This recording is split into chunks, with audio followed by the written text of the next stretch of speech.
ប្អូនខ្ញុំទាំងអស់គ្នានៅក្រៅផ្ទះខ្ញុំហ្នឹងមានល្បាប់ហើយពីអ្នកបងប្អូនវាហ្នឹងទាំងបងទាំងប្អូនហ្នឹងវាតួរឿងទាំងខៅដល់ពេលចុងក្រោយធ្លាក់ខ្លួនlênល្បាប់ពីអ្នកបងប្អូននេះហើយអាមួយទូចញើប៉ុនមេដៃហ្នឹងវាថាលេងតាំងពីថ្ងៃរហូតដល់ល្ងាចអត់ចូលផ្ទះមើលណែវាខោមើលវាធ្វើគេប្រួយមកវាអត់ចង់មកទេណានៅចង់រយំវាសើចដាក់យើងមើលនិយាយមើលអេនិយាយមើលអេកាន់មកហ្នឹងបងប្អូនមើលតួដង្ខៅឲ្យហើយបងប្អូនចាតួដង្ខៅនេះឥឡូវធ្លាក់ខ្លួនលេងរបបពីអ្នកបងប្អូននេះ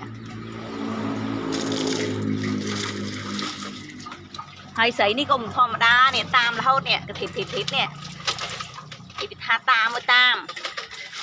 មកអីគេនោះមកវាហើយតាំងពីអ្នកបងប្អូនហ្នឹងមកនេះឈើនេះអីធ្វើតួកំឡោះទៅតិចតតាក់ទៅលេងល្បាប់លេងអីនេះហ៎ងាកមកណែអេមិនគេមើលទៅតាខ្ញុំហ៎អេដល់មកលេងតាំងពីថ្ងៃខ្ញុំដេកយ៉ាង1 ម៉ោង 2 ម៉ោងហើយវាអត់តន់មកទេទាស់តែល្ងាចឥឡូវម៉ោងប្រហែល7 2 3លើហើយបានឃើញម៉ោងវិញនិយាយថាលេងឥ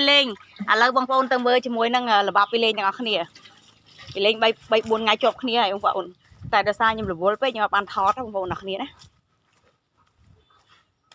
ហូចណាស់ញែកញ៉ាចចង់លេងល្បាប់ហ្នឹងតោះបងប្អូនទៅមើលឡាញសកម្មភាពតែបងប្អូនខ្ញុំទាំងពីរនាក់នឹងលេងទាំងអស់គ្នាចាអូហូចាំងបែកទឹកហូរស្ទឹងពេញហ្នឹងបងប្អូននេះនេះវាលេងទាំងនេះមក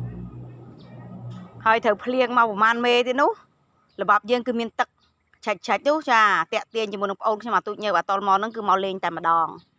នៅសល់កន្លែងខ្ញុំអត់លេងស្អីជំរាមហើយពេលកន្លែងនេះវាសម្អាតស្អាតអត់មានសម្រាមទេនេះលេងពីអ្នកបងប្អូនហើយទេសភាពនៅក្រោយផ្ទះខ្ញុំនេះក៏ស្អាតដែរបងប្អូនទាំងអស់គ្នាចាមានជាមួយនឹងដើមត្នោតវាស្រែវាស្រូវ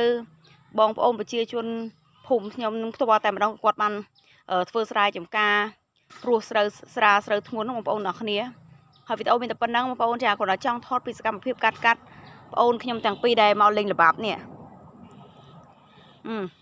យ៉ាងក៏ហោងតែម្ដងបងប្អូនទាំងអស់គ្នាណា